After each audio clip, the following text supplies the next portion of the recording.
물론 뭐 지금의 국면에서는 국제적인 공조에 의해서 북핵을 해결하는 것이 유일한 해결책이라고 언급되어지기도 하는데요. 저는 이제 그러한 한국 문제를 국제화하는 그러한 논리들에 대해서 물론 뭐 그러한 상황이 중요하다고 생각하기는 하지만 우리의 내부적인 결석 그리고 내부적인 대화, 남북 간의 정상회담과 같은 그러한 형식이 선행된 후에 그리고 사자를 끌어들여야만 하는 그러한 이 프로세스를 거쳐야지 이것이 이 통일이 우리에게 확실하게 다가올 수 있다고 생각합니다. 국제공조가 지금 뭐 원활하게 이루어져서 북핵 문제라든지 남북 관계가 긴장이 완화되는 그런 역할을 하기도 하지만 역시 남북이 서로 주체가 돼서 문제를 풀어나가는 것이 가장 효과적이겠죠. 네. 1990년대 초반 이제 세계 탈냉전 세계화라는 새로운 이제 흐름들이 나왔을 때 사실 세계가 일극 체제로 가느냐, 미국 중심의 일극 체제로 가느냐, 아니면 여러 나라들로 해서 다극 체제로 가느냐라는 그런 수많은 논의들이 미국으로부터 세계, 한국 등등에 있었습니다. 네.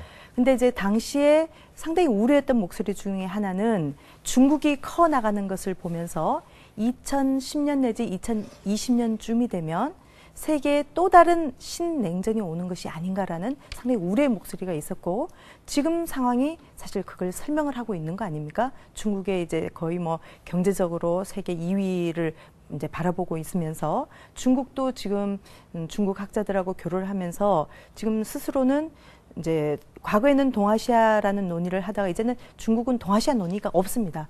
중국 스스로가 동아시아이기 때문에. 자, 그런데다가 또 일본도 역시 우리가 알다시피 보통 국가를 하기 위해서 평화헌법을 개정하겠다라는 그런 다른 입장이 있죠. 그 속에서 사실은 중국이나 미국을 하고의 어떤 새로운 관계를 구축하면서 한반도를 어떻게 지렛대로 만들 것인가.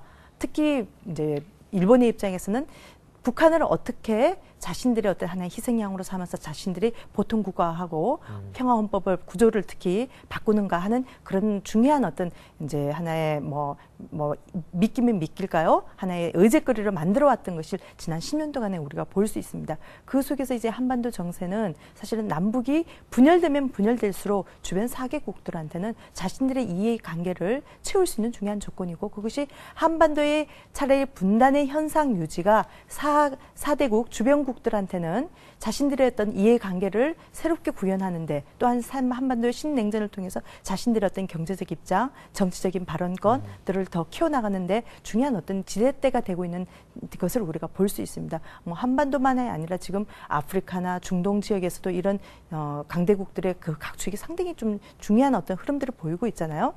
그래서 저는 아까 이한범 교수님께서도 중요하게 지적하셨듯이 지금 오히려 남북이 오히려 단결하면서 오히려 남북이 단결할 때 저는 이 4대국들을 주변국들을 오히려 우리가 거꾸로 하나의 지렛대로 삼아서 우리가 새로운 어떤 분위기를 만들어 나갈 수 있고, 또한 이제 한반도 이니셔티브를 질 수도 있는 그런 어떤 모멘텀이 가능한데 아직 언제 그 기회를 다시 만들 수 있을지에 대해서 지난 정부에서 저는 그런 노력을 좀 했다고 봐지는데요. 그 기회를 저는 지금 현재는 상당히 완전히 이런 건 아니지만 약해지고 있다.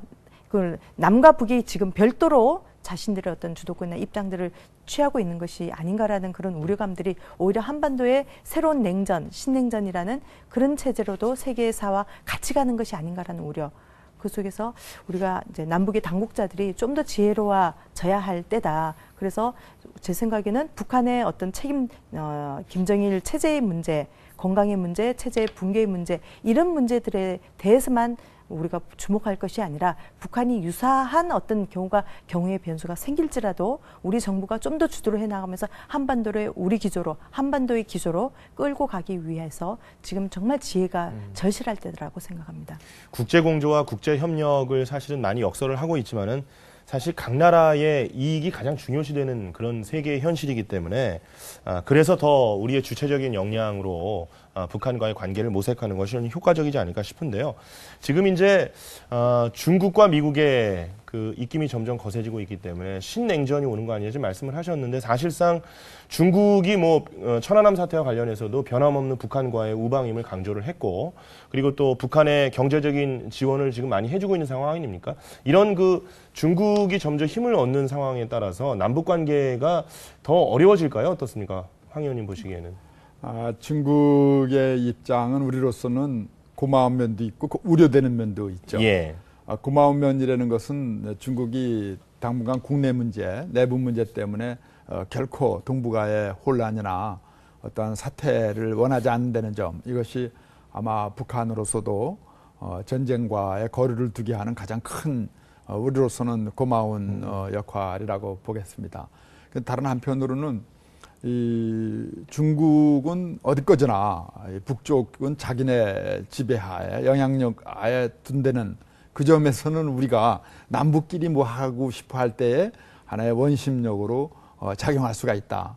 그런 생각이 들어요. 그래서 이제 그러나 우리가 지금 여러분들이 말씀하셨듯이 남북한이 실속을 차릴 때가 왔다. 그런 생각이 들어요. 그래서 에너지 문제가 무엇보다 제일 중요하지 않습니까? 그럼 북한은 지금 중국의 에너지를 의지하고 우리는 또 서방국의 에너지를 의지하고 있는데 네. 남북이 에너지에 있어서 하나의 결합 형태를 갖추는 것이 상당히 중요하다. 이번에 개성공단도요. 여러 가지 어려움이 있지만 북이나 남이나 그건 못 건드리는 걸로 돼버렸단 말이에요.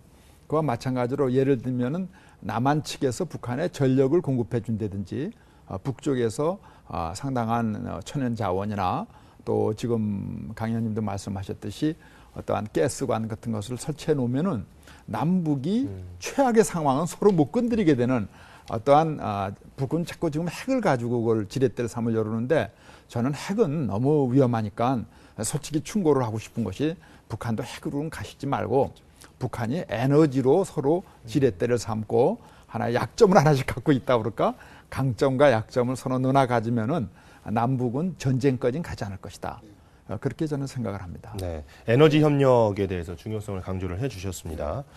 강 의원님께서도 말씀을 들으시면서 좀 얘기를 해주시고요. 특히 일본과의 관계 있지 않습니까? 지금 이제 독도소 특위위원장을 맡고 계시니까 일본과의 관계에서는 사실은 참 독도 문제나 이런 여러 가지 껄끄러운 어떤 감정들이 참 많이 있는데 그래도 남북 관계에서 일본과의 어떤 관계를 우리가 좀 유지를 해야 바람직한가요? 어떻게 보십니까? 그 전에 하고 싶은 얘기가 네네. 많이 있어. 네. 우선은 이 분단 문제, 그건 우리 이한범 교수님께서도 참고로 해주셨으면 좋겠습니다. 이 분단은 일제 식민지의 결과이다 이렇게 생각을 하고요. 뭐 간단히 얘기하면 식민지라는 게 이 파쇄화된 갈래갈래 찢어진 우리를 갈래갈래 찢어놓거든요. 이 특히 민족 말살 정책이라든지 영원히 한국을 지배하려고 했기 때문에 갈래갈래 찢어놨어요. 이거 뭐 그릇이 하나 있는데 빵 다 깨져 버렸습니다. 그래서 이제 우리가 해방을 맞이했지 않습니까? 그래서 두 개로 이제 이 봉합이 됐죠. 남과 북. 이건 그리고 그때 우리 일본이 패전하면서 항복받을 때에 북에서는 러시아 관동군은 러시아한테 남쪽에서는 미군한테 일본군이 받는 그런 꼴이었죠. 그래서 식민지의 결과라는 것을 일본 당국은 분명히 알아줘야 된다. 그래서 정착 쪽에서도 이제 그런 식으로 접근을 좀 해주셨으면 좋겠다 이런 말씀드리고요. 다음에 아까 이 분단 문제인데 말이죠. 지금 네.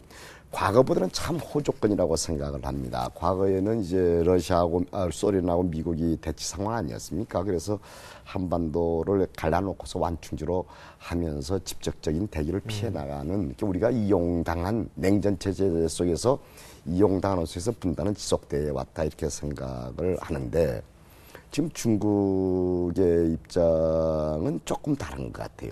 러시아 옛날 구소련하고는 긴장이 고조되면 고조될수록 북한은 중국의 종속화가 심화되겠죠.